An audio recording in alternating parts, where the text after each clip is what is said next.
Oi, Edu, bem-vindo mais uma vez ao Show Business. Hoje, com uma notícia boa, eu acredito. Você vai lançar um livro, né? Oi, Sônia, bom dia. É um prazer estar aqui com você.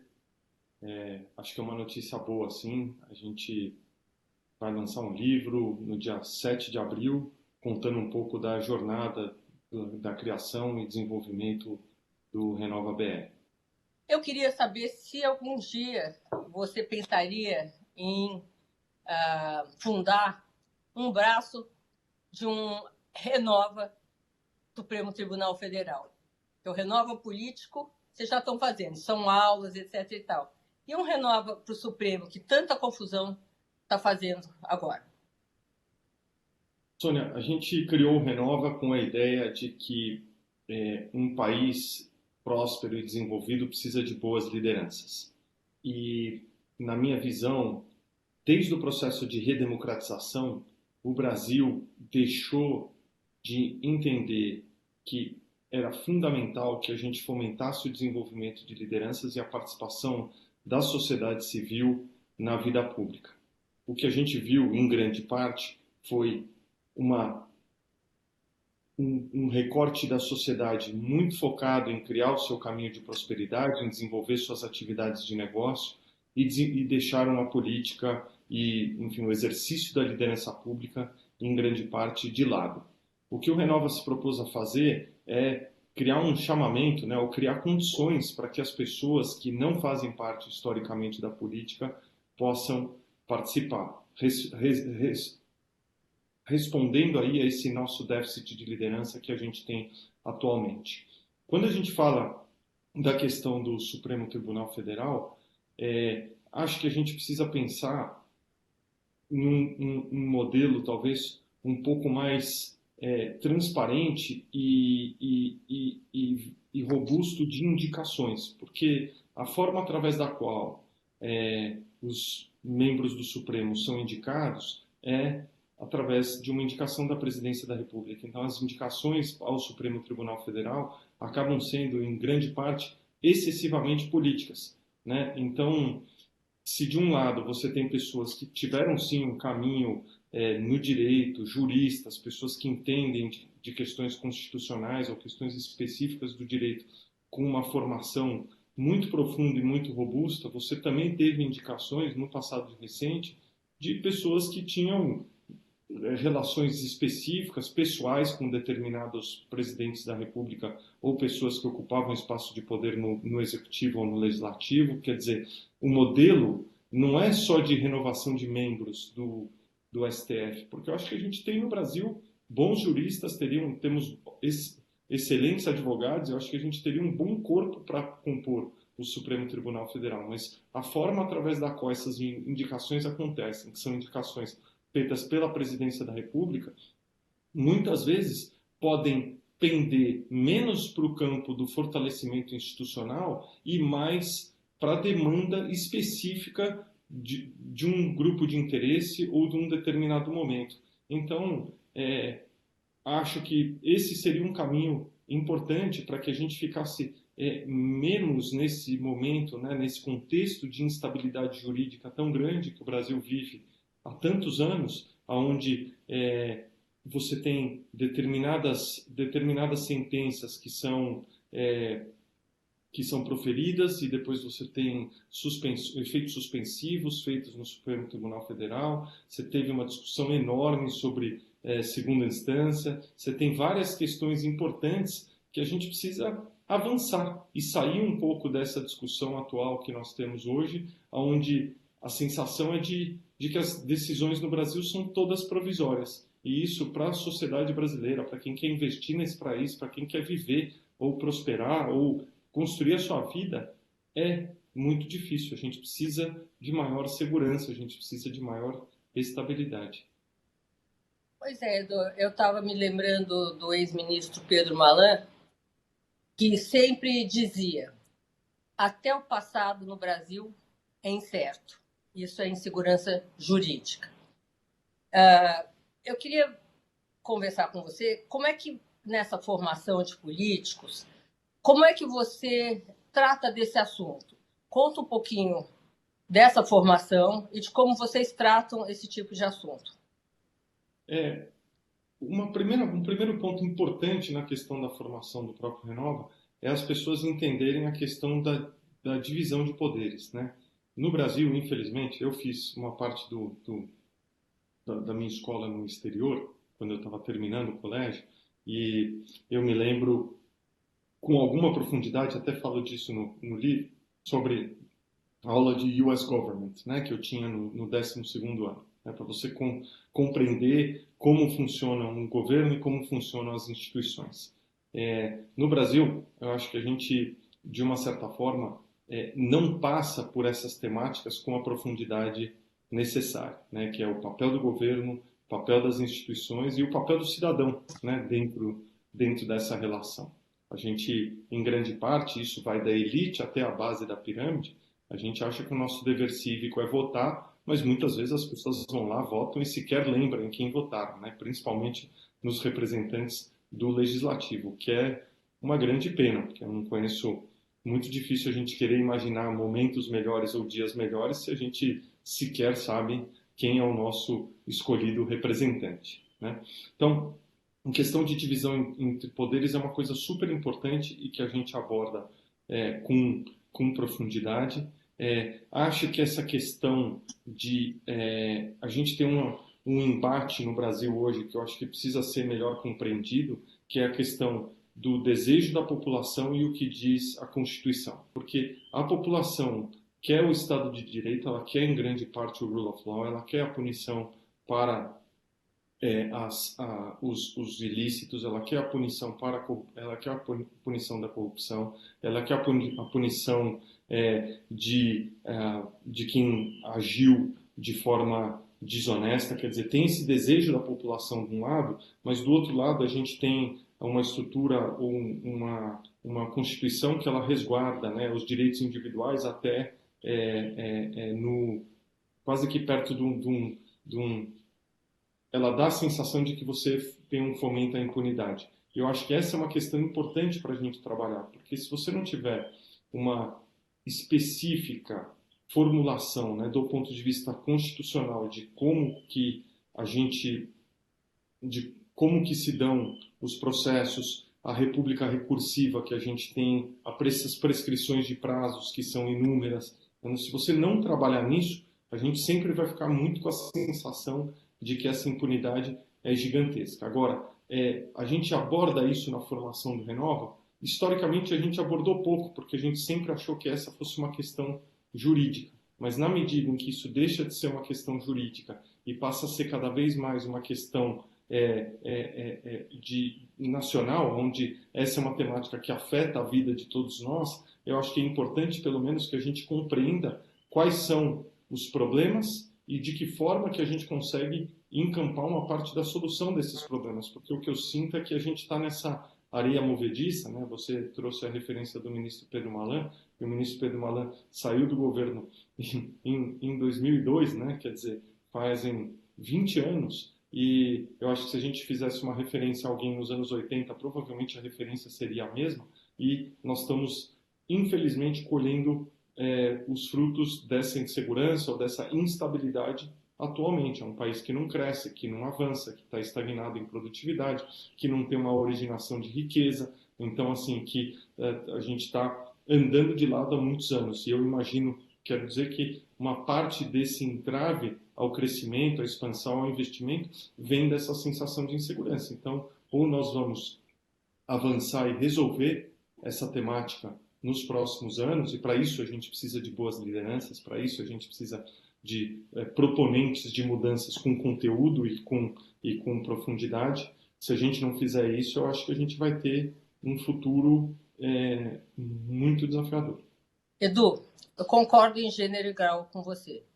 Eu queria, só para a gente terminar esse assunto, comentar a decisão do Supremo de fazer as sessões ao vivo, né? Essa foi uma forma que encontrada para dar mais transparência aos atos do STF, né? Então, isso aí deu certo ou acirrou essa situação que nós temos, temos 11 Supremos diferentes atuando numa só base. Então, 11 ministros e 11 Supremos. Eu acho que hoje a gente tem... Isso não se dá somente no Supremo Tribunal Federal, se dá também muito na política. As questões estão muito personificadas e as instituições têm perdido o peso e a relevância, né? E quando as instituições perdem peso e a relevância, quem ganha, quem se fortalece, são os indivíduos, né? Dentro desse desequilíbrio, né? Então, se as instituições estão mais fortalecidas, os indivíduos compõem as instituições. Se os indivíduos, dentro dessa retórica, estão mais fortalecidos, eles arrastam as instituições.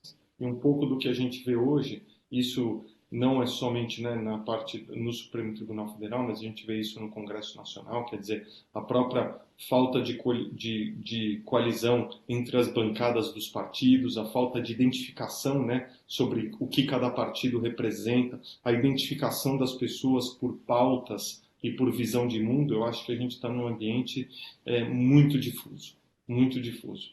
E se a gente não resgatar o peso e a relevância das instituições, e aí não acho que o caminho fácil para isso é você bater no corporativismo, né, na defesa das instituições, mas dos interesses próprios, né, como muitas vezes a gente vê no Brasil, como a gente viu na PEC da impunidade, né, que é o próprio Congresso tentando criar os seus mecanismos de autodefesa.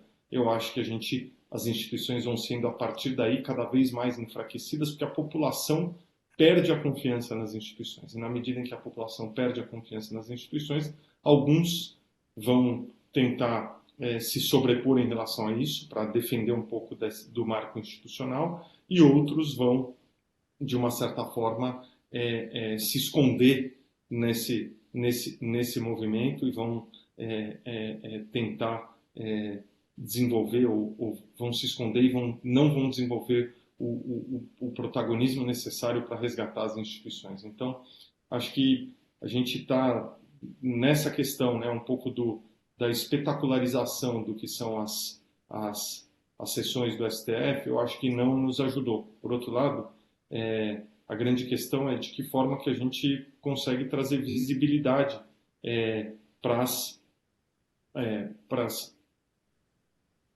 as execuções, né, ou para as discussões que acontecem no plenário. E aí o que acaba acontecendo, que eu acho que é um agravante, é o volume, né, o volume de recursos que sobem aos tribunais superiores no Brasil.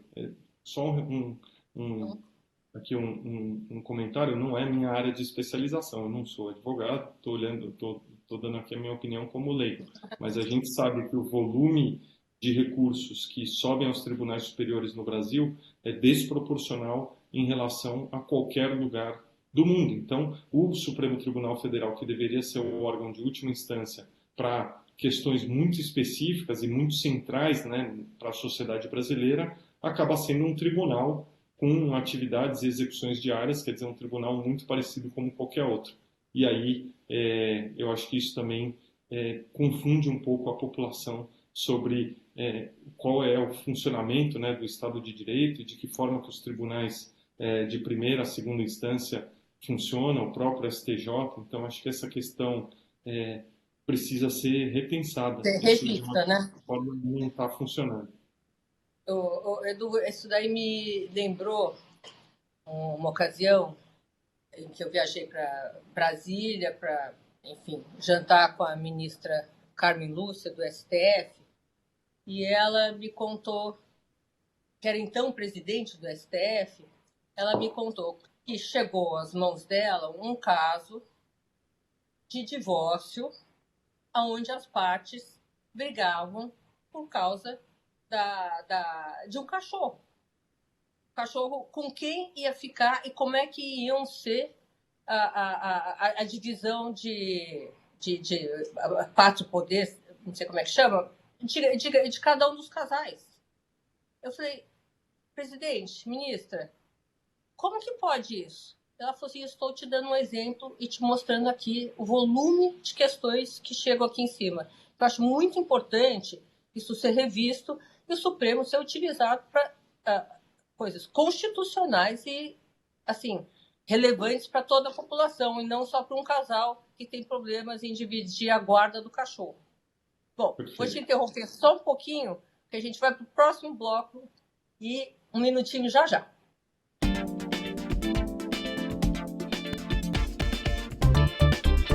Edu, estamos aqui de volta. Eu queria começar agora essa conversa, você contando do porquê e como você fundou o Renova BR. Sônia, quando nos últimos 10 anos, no Brasil, acho que desde as manifestações de rua de 2013, né, que foi um momento importante, né, acho que de resposta da população em relação aos desafios que o Brasil vivia naquele momento, e lembrando que, né, que em 2013 uma grande parte das manifestações de rua foram ligadas à luta anticorrupção, né, que eu acho que é uma questão importante para a gente se lembrar nesse momento em que o Brasil está tentando dar uma marcha ré, né, no processo de limpeza, né, e de depuração, principalmente das questões de corrupção ligadas à política. Em 2013, depois a gente teve o processo eleitoral em 2014, depois impeachment, quer dizer, foi um momento muito importante de efervescência, né, e ebulição, acho que da sociedade brasileira, entendendo que era importante para a gente esperar um país diferente, a gente precisava de gente diferente na política com práticas diferentes. E ao mesmo tempo também a gente né? Totalmente.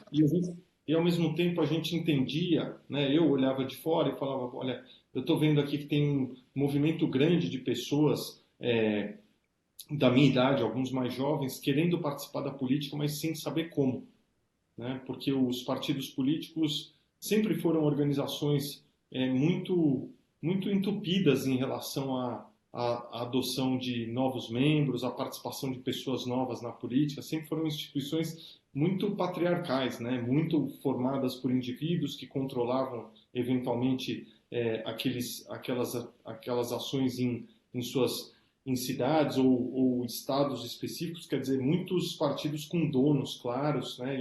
E eu olhava para, de um lado, esse movimento de muita gente querendo participar da política sem saber como, e ao mesmo tempo a estrutura partidária não criando condições para que essas pessoas pudessem participar.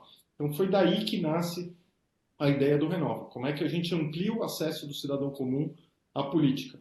De que forma? Criando um programa de formação e capacitação para que o cidadão comum que tem interesse em participar da política possa, a partir desse programa, se qualificar para eventualmente poder, em algum momento da sua jornada, disputar um cargo público ou, se não for disputar um cargo público, possa participar dentro desse lugar de discussão da política pública, seja como parte de uma equipe de gabinete, como um secretário, como alguém da equipe do executivo, quer dizer, olhando que era fundamental que a gente trouxesse essas pessoas que tinham interesse e vontade de participar da política, que a gente trouxesse elas, de uma certa forma, para mais próximos dessa realidade. É daí que nasce o desenho do Renova, que é uma instituição, a primeira instituição de formação e capacitação de liderança para participarem na política. Nós fomos criados no dia 7 de outubro de 2017, quer dizer, já vão ser quase 4 anos esse ano, são 3 anos e meio.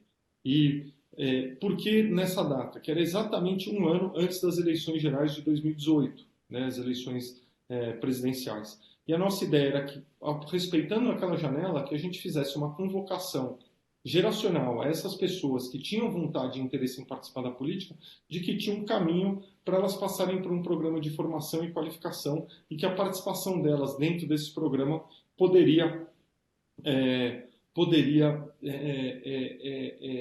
levá-los a uma compreensão, de um lado, dos desafios reais do Brasil, de quais são os ferramentais necessários para você poder virar um candidato, se você quiser, e ao mesmo tempo oferecer para a sociedade civil, que é a grande métrica do Renova, né, como é que a sociedade diz que não tem bons políticos, e muito da nossa intenção era dizer que sim, a gente consegue, a partir desse programa, desenvolver para a sociedade melhores opções. Então, se a gente se colocasse... Essas pessoas, ao término do curso, elas escolhem como e vão usar essa formação, que partido entrar, se for o caso, se querem entrar para do executivo, enfim, como elas podem contribuir. Agora, eu já te fiz essa pergunta há alguns anos atrás, de como é feita essa triagem, né?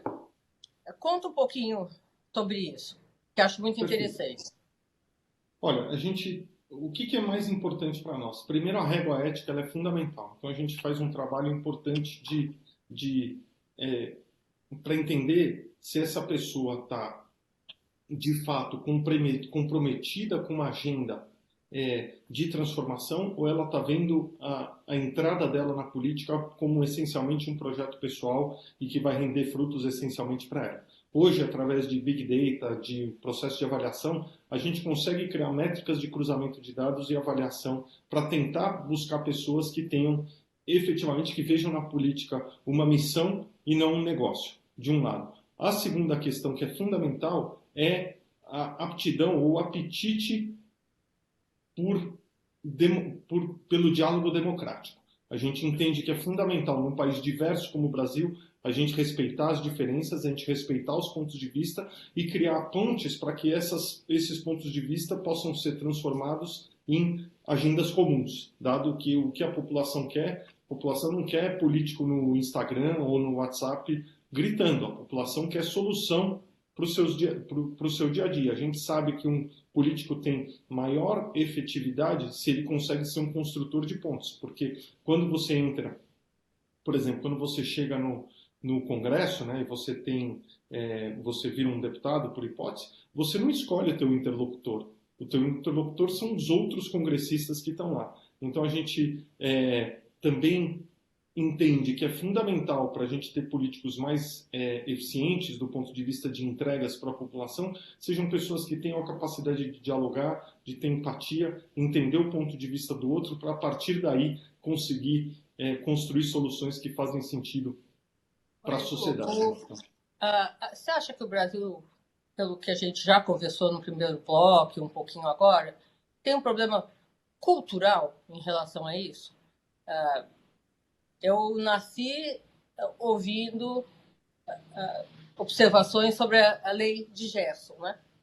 A lei de Gerson, quem é o mais esperto. Você acha que nós temos um problema cultural de formação cultural mesmo? Eu acho, Sônia, que o exemplo vem de cima. E enquanto a gente tiver maus exemplos vindos de cima, isso permeia a sociedade. A gente precisa melhorar os exemplos e os referenciais para a população. Se a gente tiver lideranças no Brasil comprometidas com a jornada da sociedade, com a melhoria dos padrões de vida da população, gente orientada para a resolução de problemas, eu acho que isso ajuda a mudar a cultura da sociedade. Enquanto a gente tiver gente nos espaços de poder olhando essencialmente do ponto de vista de oportunismo, olhando para a participação da política como uma originação de negócios, aí é muito difícil. Então, assim, eu acho muito difícil. Acho que assim, a gente gosta de colocar, né, a resolução dos problemas do Brasil vem da educação. Eu acho que ninguém discorda disso, mas esse é um processo de 20, 30 anos e que, aliás, nós estamos atrasadíssimos. Para a gente conseguir, de fato, esperar uma realidade diferente do ponto de vista de régua, né, de ética, moral, compromisso com a sociedade, a gente precisa ter melhores lideranças, porque melhores lideranças dão o exemplo. E exatamente. A gente precisa trabalhar para melhorar nossos referenciais. O problema é que nossos referenciais têm se deteriorado. E na medida em que os nossos referenciais se deterioram, a população perde a crença. E quando a população perde a crença, ela ativa o botão do cinismo e onde você está no botão do cinismo, a lei de Gerson prevalece. Edu, eu vou ter que te interromper só mais um minutinho, mas eu vou deixar aqui já uma provocação. Como é que você entrou nessa? Um minutinho só, já voltamos.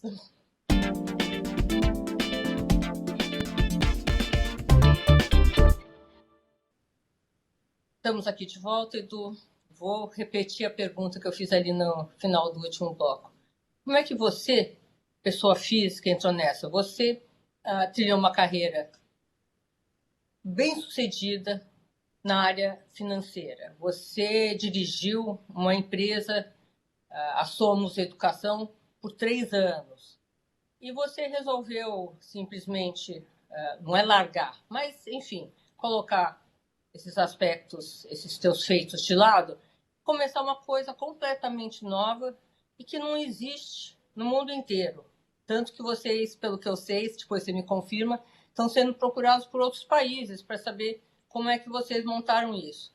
Você, pessoa física, como é que você entrou nessa? Assim, as pessoas não precisam comprar o livro, tá, gente? Estou brincando. Mas, enfim, conta pra gente como que você entrou, né, nessa roda.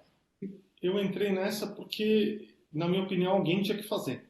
E quando a gente fala que alguém tem que fazer, é muito fácil a gente jogar o alguém na responsabilidade do outro. E eu via que tinha um grupo grande de pessoas muito bem preparadas, com consistência, com jornadas de vida incríveis, como são, por exemplo, os deputados aqui que a gente conhece, Felipe Rigoni, Tabata Amaral, Daniel José, Vinícius Poit, que estavam com a intenção, Thiago Mitrô, que estavam com a vontade de participar, né, do processo político, sem saber muito bem como. E o que eu resolvi fazer naquele momento foi simplesmente apoiar essas pessoas para que elas não desistissem.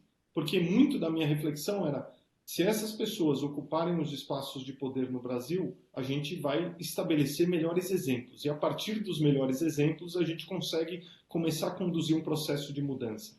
Então a minha decisão foi muito simples. Eu falei, olha, eu fiz várias coisas aqui na minha vida, eu tive algum sucesso do ponto de vista profissional, eu sou eu sou um pai de família muito feliz, tenho 3 filhos, eu estou super pleno e realizado, mas o que eu posso fazer pelo Brasil naquele momento em que eu achava que aquela era a questão mais importante? Aí eu resolvi parar 2 anos da minha vida para fazer esse trabalho.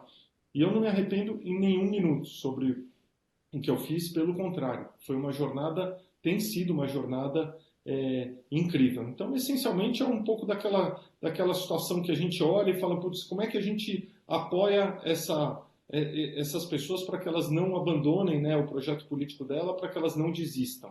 E ao invés da gente esperar que alguém vá lá e desenvolva uma ferramenta ou desenvolva um processo, eu fui lá e fiz.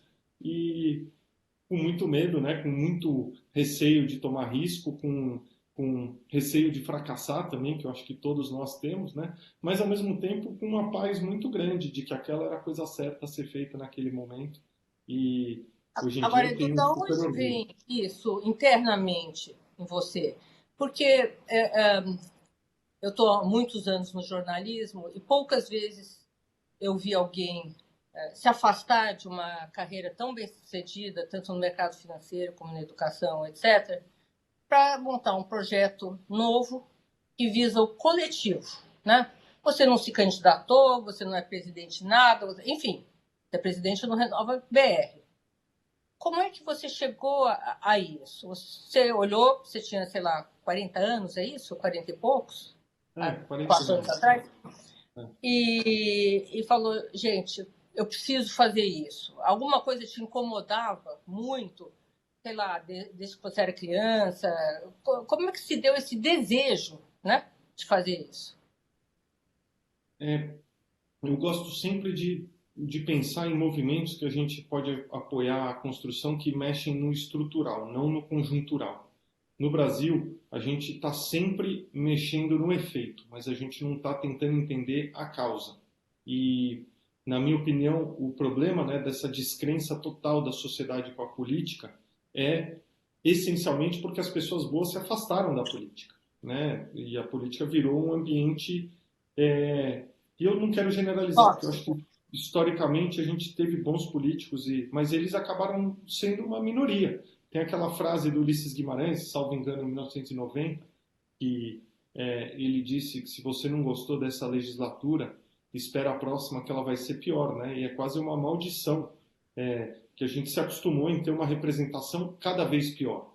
Eu falei, pô, assim, não tem chance da gente esperar um país diferente se a gente se acomodar nesse lugar. A gente tem que ser proponente de um caminho diferente. Mas para isso, o primeiro passo que nós precisamos dar é de mobilizar e estimular o cidadão comum, a pessoa que quer contribuir com a sociedade, que ele encontre um caminho de participação cívica, de participação de impacto, de transformação. Então, foi daí que veio essa minha reflexão. E eu vou te dizer, eu estou atuando aqui muito para honrar a decisão dessas pessoas, porque no final, uma pessoa que poderia estar fazendo o que ela quisesse da vida, como você tem aí inúmeros exemplos, né? O Brasil agora tem eu pegar o exemplo do Felipe, né, Rigoni, que eu acho que é um bom exemplo, mestre em políticas públicas pela Universidade de Oxford, hoje deputado. É um privilégio para nós a gente ter um deputado com esse tipo de formação, além dele ser, obviamente, deficiente visual.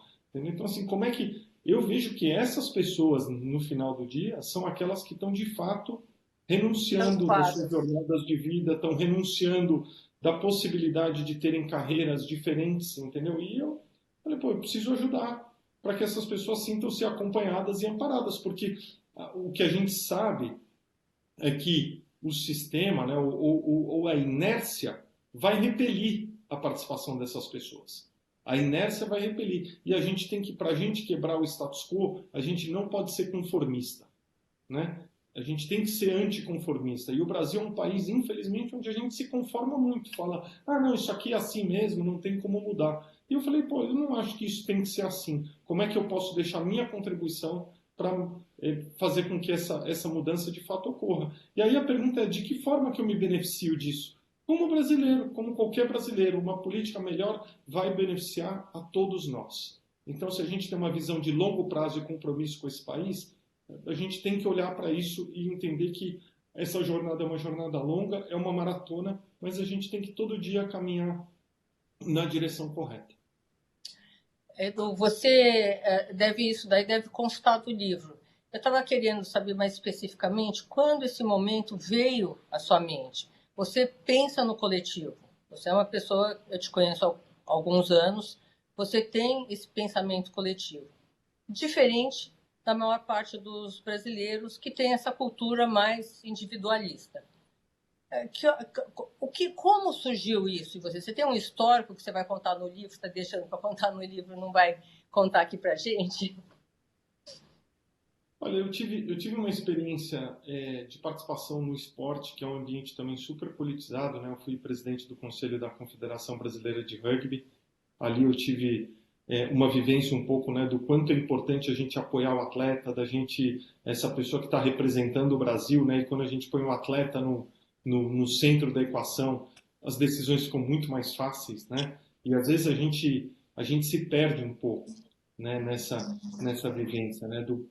A política é um fim em si mesmo, ou a política é sobre as pessoas, né? Sobre melhorar as condições de vida da população num país em que as pessoas vivem tão mal.